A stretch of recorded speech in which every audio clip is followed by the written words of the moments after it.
Ang paboritong dish na ninuluto ng aking nanay.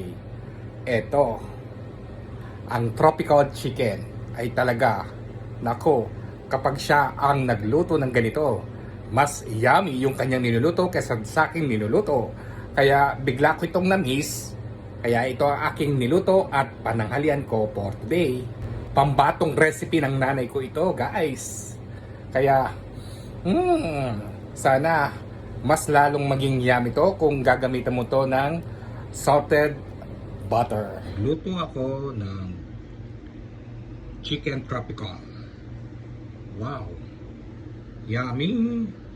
At napakasimple lang itong lutuin at napakadali. Ginisa ko lang to sa bawang sibuyas. Siyempre, pinirito ko muna yung manok at nilagyan ko yun ng asin at paminta. At pagkatapos, ito ang aking ginisa sa sibuyas, bawang, yung manok at konti